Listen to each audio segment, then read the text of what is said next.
সোমবার দুপুর ২টা থেকে অনলাইনে পাওয়া যাবে বাংলাদেশ ভারত ফুটবল ম্যাচের টিকিট। দাম গ্যালারিতে ৫০০ টাকা, কর্পোরেট ও স্কাই বক্সে সর্বোচ্চ ৮,০০০ টাকা। বাফুফের কম্পিটিশন কমিটির সদস্য তাজওয়ার আউয়াল জানিয়েছেন, ভক্তদের জন্য সারা দেশে বড় পর্দায় খেলা দেখার ব্যবস্থা রাখা হয়েছে। এশিয়ান কাপ বাছাই খেলতে বাংলাদেশে আসবে ভারত। হামজা সুমিত্রা দলে আসার পর ম্যাচের টিকিট শেষ হয়ে যায় নিমিষে। কেবল নেপাল ম্যাচের টিকিট কিছুটা ধীরে বিক্রি হচ্ছে। গেল বুধবার প্রীতি ম্যাচের টিকিট ছেড়েছে বাফুফে, এখনও অবিকৃত কয়েক হাজার টিকিট। এরই মধ্যে শুরু হচ্ছে ভারতের বিপক্ষে এশিয়ান কাপ বাছাইয়ের টিকিট বিক্রি। হাই ভোল্টেজ ম্যাচ বলেই সব ক্যাটাগরির টিকিটের দাম বাড়িয়েছে বাফুফে। সোমবার থেকে পাওয়া যাবে অনলাইনে। যেহেতু এটা আমাদের প্রতিবেশী দেশ ইন্ডিয়ার বিপক্ষে, এটা আরও দ্রুত সেল হবে, আরও চাহিদা আছে।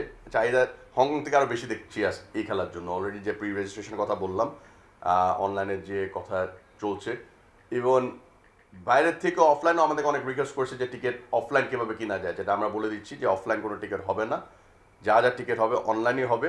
ভারত বলেই বিশেষভাবে নজর নিরাপত্তায়। ম্যাচের আগে থাকছে সাংস্কৃতিক অনুষ্ঠান। সারা দেশে 11টি ফ্যান জোনে ম্যাচ দেখানোর পরিকল্পনাও করা হয়েছে।